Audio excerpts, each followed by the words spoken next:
mu buryo bumwe niho nahimbiye iyo ndirimbo iravuga ngo dore urasenga abandi bagasubizwa, ko nabonaga abo twasenganye ko jye nakijwe 2003 urumva mu myaka nari mazemo, kandi jye nabonye impano ndajya ngo umunsi tuganire ni iki gituma dusenga amasengesho yacu agapfa ubusa. Bamwe niko babivuga, ariko ntabwo aba yapfuye ubusa. Ndaguhumuriza ko amasengesho usenga ntabwo aba yapfuye ubusa, ahubwo Imana irayafatika yakoresha icyo bita depo ikakudepera, kuko ibizi ibyo uzahura nabyo bikomeye, ndetse izi n'igihe uzaba wasubijwe ugacika intege. Haleluya. Birangije nanjye haleluya mfata umwanya wo kwitekereza ndase kuki niho nahimbiye iyo ndirimbo ndano bita muri Nyirashoge mvuka i Butare. Indirimbo ivuga ngo dore urasenga abandi bagasubizwa maze wasaba abandi bagahabwa, ngo ariko mwene data n'isaha itaragera, kuko nigera nawe uzasubizwa. Nakubwira nawe uri gukurikira iki kiganiro, nawe uzasubizwa. Burya nubwo uri kurira, burya nubwo uri gutaka, burya nubwo ubona bitoroshye, ariko ubutabazi bw'Uwiteka buhora kubasenga. Naho birangije icyo gihe rero nibwo nanjye nahise mvuga nti ariko Mana, numva nari umunyamwuka, nafite impano zo kugenzura, nafite impano z'ubuhanuzi, nafite impano zo kurobanura imyuka, urumva nazo z'ubugenzuzi, nari mfite impano nyinshi cyane, naronduraga rwose, narahanuraga, narasengeraga abapfuye bakazuka, nasengeraga abarwayi bagakira. Urumva nari mfite impano nyinshi cyane mu buryo bukomeye. Imihishurirwa nararotaga, ni nawe karosi Imana yarikuye, yari izi ikizangira n'icyo yangiza. Imana imwe. Tugende rero tuganire, ihangane tujye tunaganira. Ni byiza cyane ko duhora mu mwuka, ariko niyo tugwaganiriye burya biba byiza, kuko umenya neza aho uva n'aho ujya. Ubwo rero icyo gihe byabaye ngombwa ko nanjye numva ko Imana nkimara guhimba iyo ndirimbo, Imana irambwira ngo mwana wanjye humura uzasubizwa. Tugumiza kuzenguruka igihugu cy'u Rwanda, kirarangira. Twarangirije aho bita mu burasirazuba, no twagiye kubwiriza. Imana irambwira ngo ngwaye konji, ariko nyakuri ntabwo ari impaye konji, ahubwo urugendo rwari rugikana. Kandi tugenda tunahugurana muri byose, kuko buriya abantu bakundana biravuga ngo nta muturanyi wundi wabasha kwishimana n'undi mbega batahuje, cyangwa nta bagendana batasezeranye. Bivuga ngo mu rugendo tugendamo rero bisaba kugira ngo tube turi kumwe mu buryo bwo kubana muri Yesu no mu buryo busanzwe, kuko ntawe uba muri Yesu ngo abashe kugira ubushake yiha, kuko byose tubihabwa na Data. Bivuga ngo rero ntabwo burya tugomba kuba abantu bahora iteka basaba amasengesho, ahubwo tugomba kuba abantu nanone babasha gusenga. Ngo gusenga kwacu ni inyungu yacu, ikaba inyungu ku muryango wacu, ikaba inyungu no ku itorero ndetse no ku gihugu cyacu. Imana rero iguha umugisha mu izina rya Yesu, kuko uri umwe mu bantu bajya badufasha umurimo w'Imana. Ndakwibutsa nanone kandi kongera gukora subscribe kugira ngo kore mbega ube umwe mu bantu bazajya babona ibiganiro byacu uko bigiye ho wenda kuri TV. Kandi niba ndavuga wowe utarayikora, nawe wayikoze, kandi ndagusaba gukora share kugira ngo usharinge abantu babona ibyo biganiro. Ndetse ikindi uzajye unatwandikira utubwire icyifuzo ufite, kuko buriya ni byiza cyane ko tunasengera ibyifuzo. Iyo twamaze kubimenya biba byiza, kuko turabisengera. Hari abantu bajya bavuga ngo ese gusenga birashoboka. Gusenga birashoboka, kuko amasengesho ni ikintu gikomeye. Amasengesho ni bombe ushobora kuba mbega ushobora guturikana dayimoni yaguteye. Amasengesho ni intwari ikomeye Abisiraheli bakoresheje, ko cyagiye ijya guhagurutsa Mose ikamuhagurutsa hariya yari yaragiye kuragira intama za sebukwe ari Midiyani, nuko yari yarafashe umwanya wo gusenga, none arasenga kandi Imana iramwumvira. Gusenga kwe rero ni Imana yamutunguye, kuko n'Abisirayeli bari basenze yari naniwe, bari barambiwe agahato n'uburetwa Farawo abakoresha. Haleluya. Buriya uburetwa ni ikintu gikomeye, ni ikintu abantu babamo bakajya bakora imirimo badahembwa, bakayikorera n'utari bubashimire. Abisirayeli rero niko byari bimeze, bakoraga imirimo ikomeye, babumbaga amatafari, mbega barakubitwaga ndetse havagamo no kwicwa. Ariko umunsi umwe basenze inyungu y'amasengesho, barasenga barayihamagara irabumva. Maze kumva, iyo dusomye ijambo ry'Imana mu bice bibiri mu Kuva, dusanga Imana yarasanze Mose, iramubwira ngo Mose ihuta igenda, jya kureba ubwoko bwanjye, numvise umuniho bari kuniha, none bitumye mpaguruka, genda ubwire Farawo abarekure. Buri iyo tugeza Abisirayeli bavugwa nawe urimo, kuko hari byinshi bigutera bikanatuma uhinda umushyitsi, bigatuma ubabara, bigatuma uhora uhangayitse, bigatuma uhora wibaza se mbega ubuzima bwanjye buriho burakomeza kubera ibyo uhura nabyo. Rero uyu munsi nje kugira ngo tuganire, ntabwo turi bwigishe cyane, ahubwo tugiye kuganira turebe impamvu se kuki habaho gusenga cyane gusubizwa bigatinda. Za 2006 nahimbye indirimbo ivuga ngo dore urasenga abandi bagasubizwa, ngo dore urasenga abandi bagasubizwa, maze wasaba abandi bagahabwa, ariko mwene data ni saa itaragera, kuko nigera nawe uzasubizwa. Ni ukuvuga ngo byanze bikunze nanjye nari ndi mu bihe bikomeye, nari ndi mu bihe by'intambara. Ni igihe cyari gikomeye kuri Karosi cyangwa se kuri Faranswa, cyari igihe gikomeye kuko hariho inzara mu buryo bwo mu rugo, hariho ibibazo ku buryo bwo mu buryo bwo gusenga.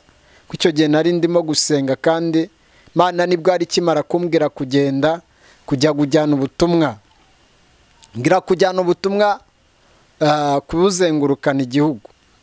Ngo rero kandi itorero icyo gihe ntabwo byari byemewe kugenda udafite rekomandasiyo.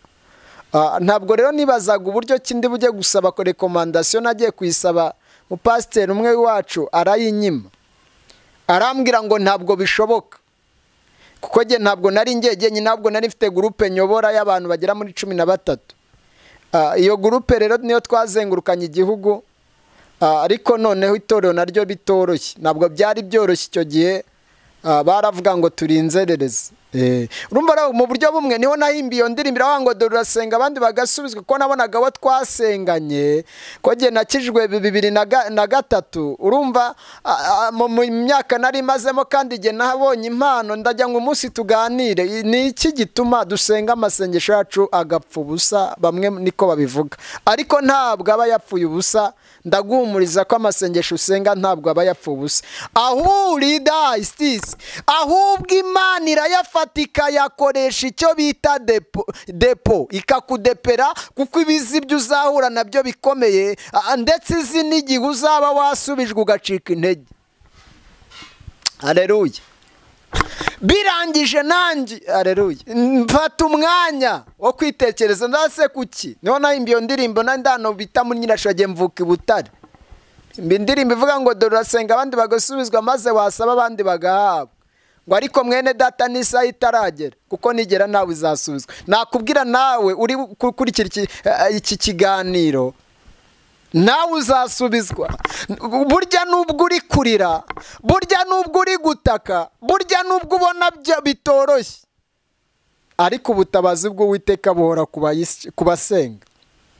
naho birangije icyo gihe rero nibwo nanjye nahise mvuga nti ariko mani numva nari umunyamwuka, nafite impano zo kugenzura, nafite impano z'ubuhanuzi, nafite impano zo kurobanura imyuka, urumva nazo z'ubugenzuzi, nari mfite impano nyinshi cyane, naronduraga rwose, narahanuraga, narasengeraga abapfuye bakazuka, nasengeraga abarwayi bagakira, urumva nari mfite impano nyinshi cyane mu buryo bukomeye, imihishurirwa nararotaga, ni nawe karosi Imana yarikuye, yari izi ikizangira n'icyo yangiza.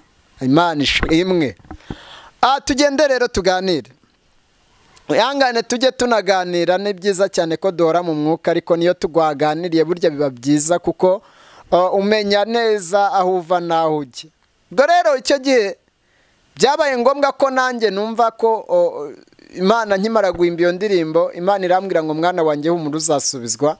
Tugumiza kuzenguruka igihugu cy'u Rwanda, kirarangira, twarangirije aho bita mu burasirazuba, no twagiye kubwiriza.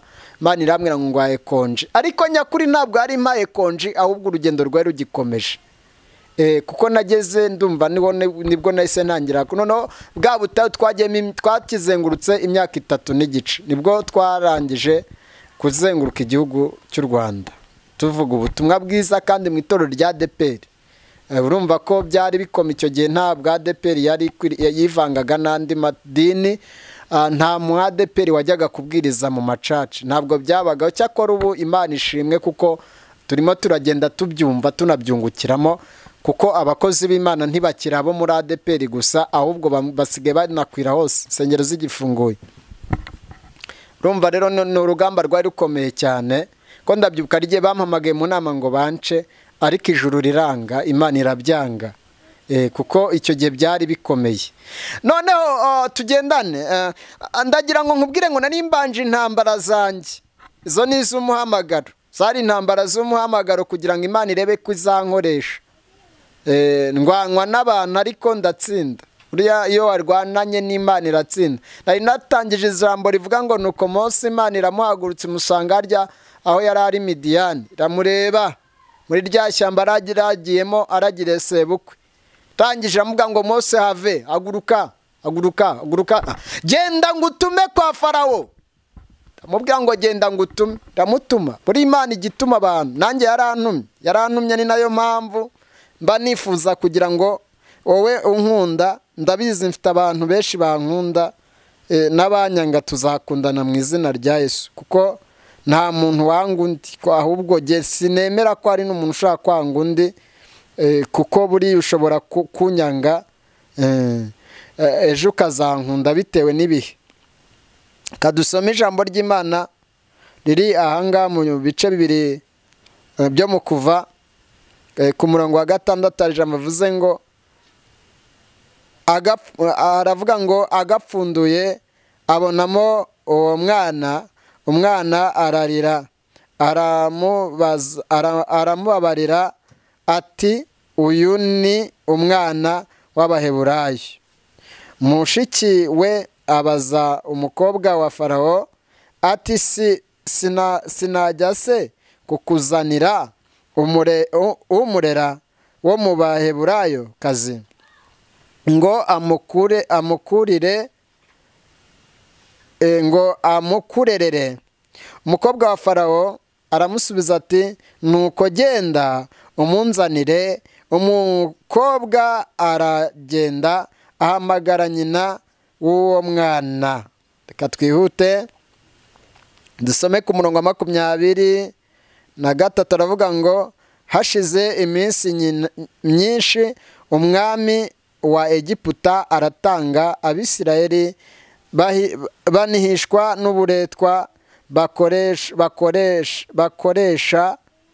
babakoresha, barataka. Gutaka batakishwa n'uburetwa kurazamuka kugera ku Mana. Imana yumva umuniho wabo, yibuka isezerano ryayo yasezeranye na Aburahamu na Isaka na Yakobo. Imana ireba Abisirayeli, imenya uko bameze.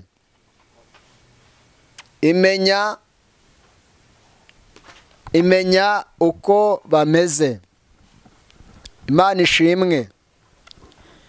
Ntabwo turi bujye mu ijambo ry'Imana ngo turisobanure cyane kuko turi mu kiganiro, ariko nari mbanje gusomera ijambo ry'Imana kugira ngo nkumenyekanishe yuko Imana yakumenye kera utaravuka. Na cyagiye wavukaga dayimoni yari yashatse kugira ngo akwice. Kwanga Mose akivuka avutse nabi mu gihe gikomeye muri Egiputa, ubwo umwana w'umuheburayo wavukaga muri kiriya gihugu bamwicaga. Ariko hashimwe Rugira wagiye aturinda. Aleluya. Dido sayibonigezi. Aleluya. Birangije nibwo muri icyo gihe yavukagamo, yavutse bikomeye. Nyina amaze kumubyara haba ikintu gikomeye. Habaye ikintu gikomeye, aragenda ajya kumuhisha, ashaka akato ngo amubohera akato, niko Bibiliya ivuga, ngo aragenda ajya kumuhisha. Amaze kujya kumuhisha ngo aragenda amushyira ahantu mu mazi. Bivuga ngo yumvaga nta handi ari igisi kunanira, kakunanira ikagutangira uri uruhinja ikazakugeza ukuze. Bivuga ngo rero Mose yari amaze gutabwa, kuko nibaza iyaba atari Imana igoboye mushiki wa Mose ngo inazane uwo mukobwa wa Farawo, ubuzima bwa Mose bwari burangiye nk'abandi bana b'Abaheburayo bapfuye. Ariko Yesu ashimwe kuko uzaba we nicyo gituma ukurindwa. Iyo ufite icyo uzaba cyo, ubundi icyo uzaba cyo kiragutegereza ngo nta hantu kijya kijya. Rero niho Mose Imana yamukuye aho ngaho. Mose nababwiraga, iyo dusomye hepfo gato niho dusanze ijambo rivuga ngo nuko Uwiteka yitegereza Abisiraheli ngo ahita amenya uko bameze. Bivuga ngo abona gahato ngo Mose umwe arapfa umuntu umwe arapfa, cyangwa se Farawo umwe arapfa haza undi. Haje undi niwe wabagerageje bikomeye. Aha rero Imana ihagurutsa Mose, iragenda iramubwira ngo aha niho yagiye ihagurutsa Mose, imubwira ngo genda ubwire Farawo. Farawo ahura n'ibyago byinshi, imuteza indi, imuteza ibikeri, imuteza ibintu byose bikomeye, imuteza ibibugu, imuteza amazi ahinduka amaraso, iragenda imuteza ibintu byinshi cyane. Cyakora cya nyuma cya 10 yamuteje cyo gupfusha abana b'imfura nk'uko nawe yamaze ab'Abisiraheli. Niho yahise yemera arabarekura, ariko abarekura atabavuye inyuma. Mutangarize ngo nubwo ubona bikomeye ntabwo shitani yakuvuye inyuma. Ari gihe dusenga tukumva ko birangiye shitani aturekure. Oya, ntabwo dayimoni ajya arekura abantu b'Imana, ahubwo abahora inyuma kugira ngo arebe igihe baguye yongere abarwanye. Imana ishimwe. Noneho rero ahangaha Mose yari afite ukuri, kuko yari yararerewe kwa Farawo mu byago cyangwa mu makuba, abona Abisiraheli bicwa. Ndabyibuka umunsi yigeze ngo kusanga Abanyegiputa, Umwisiraheli n'Umunyegiputa bari kurwana, arangije afata Umunyegiputa aramwica mutabika mu mucanga. None arangije ngo aza kongera gusanga Abisiraheli barwana ajya kubakiza. Havamo umwe aravuga ngo natwe urashaka kutwica nk'uko ejo bundi wishe umwe wa Munyegiputa ukamutabika mu mucanga. Icyo gihe akimara kumva urwo rugamba niho yahunze. Mutangarize ngo burya ari igihe iyo wageze mu bikomeye nabi wanyu bakurwanya. Ari abantu bajya bibaza ngo ese kuki uru rugamba mbamo rutarangira. Iyo ni intambara y'umuhamagaro. Niba utaranakizwa ni intambara kugira ngo uzabone icyo uvuga. Imana ishimwe. Aleluya. Birangije rero nibwo Mose yahise ahunga igihugu. Nawe se umeze ute? Muri iki gihugu rero cyangwa se muri iyi si tugenda turwana na byinshi. Iyo uri umusore urwana n'ubusore, ukarwana n'inkumi cyangwa se indaya zishaka kuguta mu byaha, ntabwo zirebera ko ukijijwe. Kuko hari abantu benshi agakiza kananinaniriye bakijijwe, ariko agakiza karanga karabananira. Niba uri kureba iyi video nagira ngo nkubwire ngo nubwo kakunaniye ariko Yesu aracyahari. Imana ishimwe. Iracyahari kugira ngo igufate amaboko nawe ikuha agakiza, ugafate ugacakire. Kandi nugafata ntukarekure, kuko kurekura agakiza ni urupfu. iyo urekuye agakiza urapfa, niyo utapfa ngo uhite uvaho urapfa.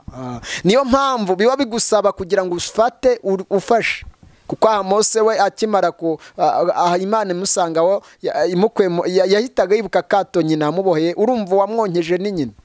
Nawe rero nufata agakiza ntugahite urekura, ahubwo jya urwana intambara y'umuhamagaro, kuko umuhamagaro w'Imana urakomeye. Ntabwo umuhamagaro w'Imana ari ikintu umuntu apfa gufata gutyo gusa, ahubwo urawufata ukawukomeza.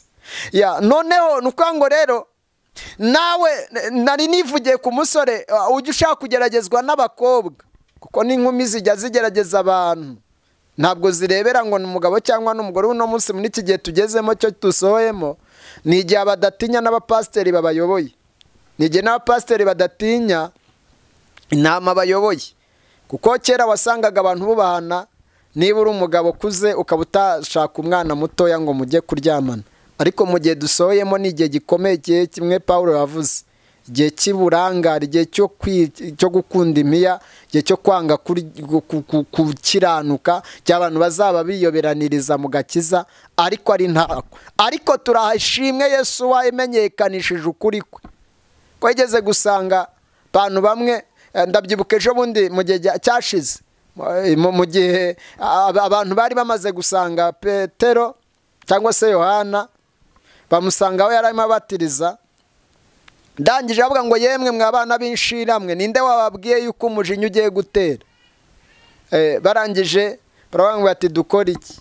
Ndagira ngo mbabwire ngo rero hari ikintu gifatika. Yesu yaratwimenyekanisha natwe abanyamahanga, turamumenya, turamubona, mbega tugenda tumufite. Ni uko abenshi bajijisha umuntu akakizwa, wareba agakiza ukakabura, kabona ni umuntu utaba, mbega nta bitekerezo by'agakiza afite. Ko agakiza karatugaburira, ndavuga mu buryo bw'umwuka, karatwambika mu buryo bw'umwuka, kaduhitara ryo mwuka wera, cyangwa se tumurikira ahantu hacuze umwijima. Hari ijambo riri muri Petero ribivuga ngo rimurika ahantu hacuze umwijima rigakesha ijoro. Ijambo nubaha ijambo rero ubaho. Aho rero kuwo musore ashagura n'ibyo byose, kuko ndabizi shitani yazanye abakobwa benshi basa naho barwanya umurimo w'Imana. Reka mbivuge gutyo, kuko ni indaya zikomeye cyane. Rero turasaba Yesu kugira ngo ajye atushyigikira, kuko ntabwo Yesu ajya ananirwa, ahubwo akora umurimo we kugira ngo atugarure mu mwanya, atugarurira mu bugingo bwacu. Ngo ubugingo bwacu mbega ni bugufi cyane, bumeze nk'ubwato buri mu nyanja. Nukuvuga ngo rero Imana ishimwe.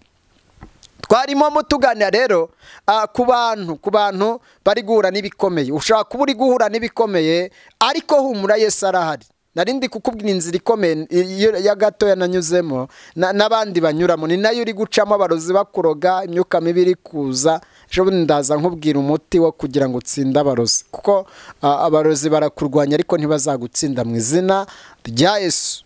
Turakomeje kandi tuzakomeza iki kiganiro. Hari abantu bibaza ngo ese koko gusenga biracyariho. Hari abantu bavuga ngo ese corona kuki tutayisengera irangire? Izarangira mu gihe cy'Imana, ntabwo twe duha Imana icyo gukora, ahubwo Imana iduha icyo gukora. Imana ibaha umugisha rero.